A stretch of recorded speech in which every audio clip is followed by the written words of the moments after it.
নমস্কার, Bengali film reviews চ্যানেলের তরফ থেকে আপনাদের সকলকে সুস্বাগতম। আপনাদের সঙ্গে আমি তন্ময়। আজকে review Tenida and Co. Tenida and Co সিনেমাটি পরিচালনা করেছেন সায়ন্তন ঘোষাল, লিখেছেন সৌগত বসু। ছবিটি নারায়ণ গঙ্গোপাধ্যায়ের ঝাউ বাংলোর রহস্য গল্প অবলম্বনে তৈরি।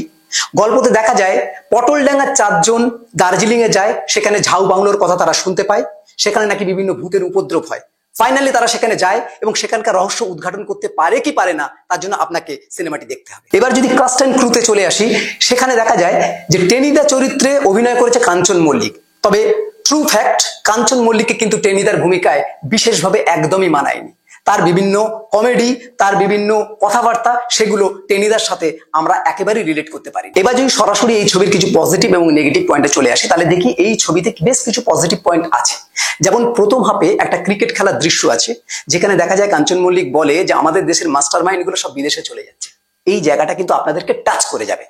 শুধু তাই নয়, ঠিক এই সিনটার পরপরই একটা গান ঢোকে, এই সিনটাকে কিন্তু আরো রিচ করে দেয়, আপনাদেরকে ইমোশনালি একটা অন্যরকম ভাবে ট্রিটমেন্ট করে চলে যায় এই সিনটি, যেটা এই সিনেমার একটা বড় পজিটিভ পয়েন্ট। এছাড়া ডিওপির কাজ এখানে অসাধারণ।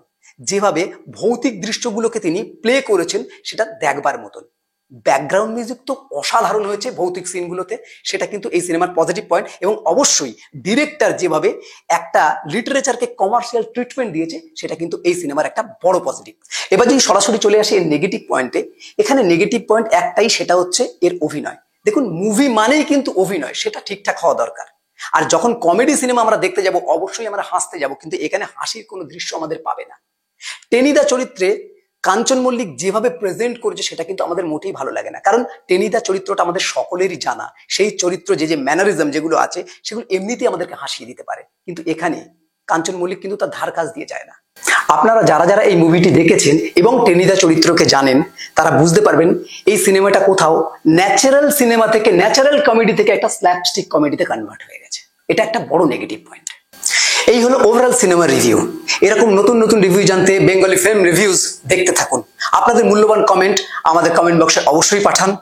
বেঙ্গলি ফিল্ম রিভিউজ সমস্ত সোশ্যাল মিডিয়ায় অ্যাভেলেবেল আছে, আপনারা সেখানে ফলো করতে পারেন। বাংলা সিনেমাকে এগিয়ে রাখুন, বাংলা সিনেমার পাশে থাকুন। Thanks for watching.